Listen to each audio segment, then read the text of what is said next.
Virginia is with us. Virginia is in Charlotte, North Carolina. Hi, Virginia. Welcome to the Ramsey Show. Hi, guys. Thanks for taking my call. Sure. What's up? So I'm heartbroken about acting not so nice to my boyfriend because I have resentful feelings about a situation with his family, and I'm struggling with feeling guilty about feeling resentful, and then I'm, kind of like saying things that are just not nice, and it's putting a strain on our relationship, and it makes me just want to give up, but I don't want to give up because I love him so much, and that's why I'm calling. So what's the situation? So he supports his household, but his parents moved in with him a few years ago to help after a devastating divorce, and now we've been dating for like over a year, and things are good, but kind of like they're going to be permanently there, and he feels obligated to continue supporting them because they kind of sold everything to go help them, and I just don't know if we were talking about marriage and starting life together, and I don't know if he'll ever really be able to let go of that and be focused on a household we would create together, because he would maybe, let's say if he moved out, and maybe charge them rent or something, but it wouldn't cover, any of the expenses. Let's stop talking about him. Okay. What kind of life do you want? Let me tell you this before you answer it. It's okay to say, I want to be married to somebody and nobody else lives in our house for a while. I want to fill in the blank. Which, by the way, would be pretty normal. Yeah. Mm-hmm. What do you want?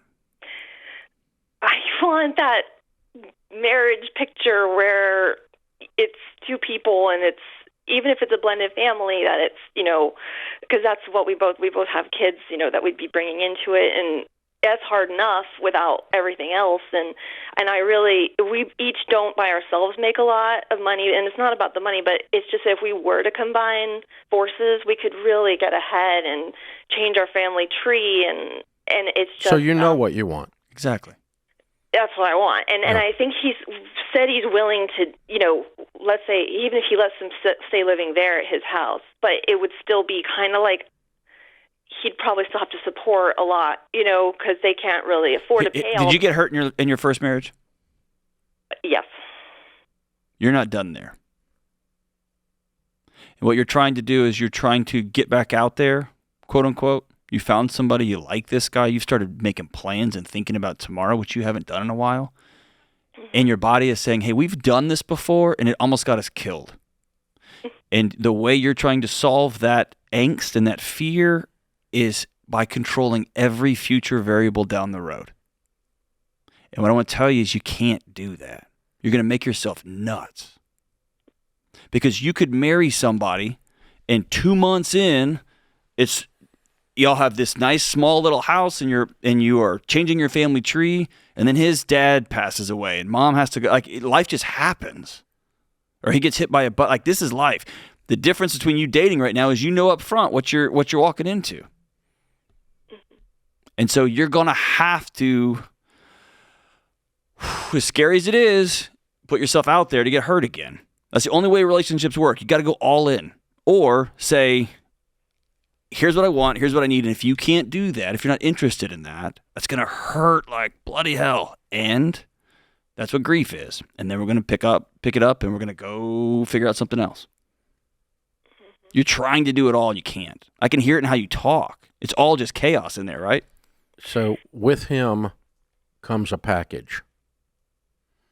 You can't control the package. He's got kids, he's got parents in his house. You can't control that. And he's got values that say, I do this, and I do this, and I do this, and I'm going to do this. Mm-hmm. It's in there too. It's kind of obvious where this is going to go. So you're either going to sign up for that and be happy about it, or you're going to say, that's not the picture I've got. I don't want to do that. Now, I want to be fair to him. Have you sat down and been very clear? I am not interested in moving forward in this relationship if this relationship is going to include X, Y, and Z? I think that like the details maybe haven't been ironed out where we got that far yet to talk about what it would actually look like if we were to try to start a home together. I think he kind of more says, don't worry about it, it'll all work out. Nope. And I'm wanting more. No, it won't. It won't. No, it won't. Nope. Because his didn't work out. So I'm confused. They moved in with him to help him after the divorce, but now they're the ones that need help? That's kind of like my issue is I feel like, well, they didn't, they were fine before, and I know they missed out on all that, house boom and everything, whereas if they had kept their house, they could have had a lot of equity, and then they missed out on all that, so now they really don't have anything. So they did really give up everything to, and they're probably just living So on... the house that he's in, he owns, and they're living with him. Can he just give him that house? I think that would be beautiful, and essentially he probably in effect would be, but no, I wouldn't do it in effect. I would just say you're on your own. You stand on your own 2 feet. You're like grown people now, and here's your house. Here's a house. I'm marrying her. I'm moving into her place. And y'all got to figure it out because you're going to have to pay the bills over here.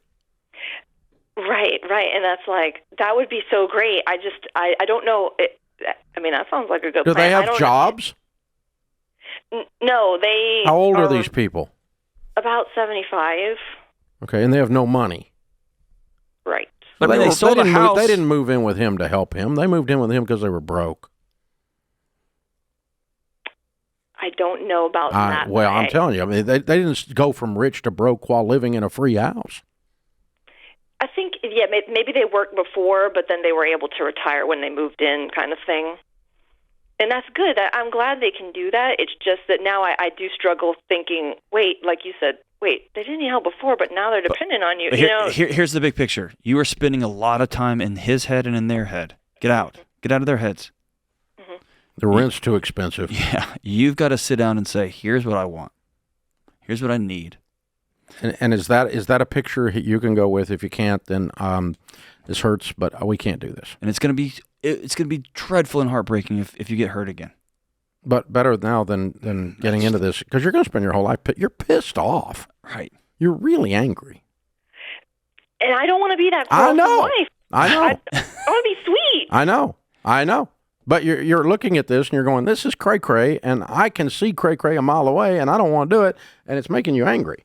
I'm not saying I blame you, but I don't blame you at all. You're working awfully hard to make anger sound sweet. And also, this situation makes you angry, and you keep going back into it. Yeah, so you're going to have to sit down with him and go, look, I've got to have some boundaries here with you and with your parents for me to be able to function in this. Otherwise, it doesn't feel right to me. I'm not going to be able to go forward. And you got to, and you got to heal from your old divorce. Yeah, big time. And if you haven't sat down and with a good counselor. Yeah, with a good counselor for sure. But you haven't sat down and written your old self a letter. It says, to you, I got hurt real bad. And just lay that stuff out there because your body's still trying to solve for it. Lay it out there and say, here's what I want moving forward. And then if this guy isn't that guy, then so be it. There's going to be somebody else out there. It's a mess. So, thanks for calling, Virginia. What's the probability, John, that it's her woundedness that he's probably that he could be thinking real clearly that he's going to have good boundaries with his parents, but her woundedness has just got her freaked out about it. The possibility. I think if she's so terrified that if I say exactly what I need, if I put my boundaries down, he might go. Yeah, and she's experienced that loss before, so she's willing to give up her integrity, who she wants to be. She doesn't want to be an angry person. She said, I want to be a sweet person. Yeah. She's giving all that up because she doesn't want to get left.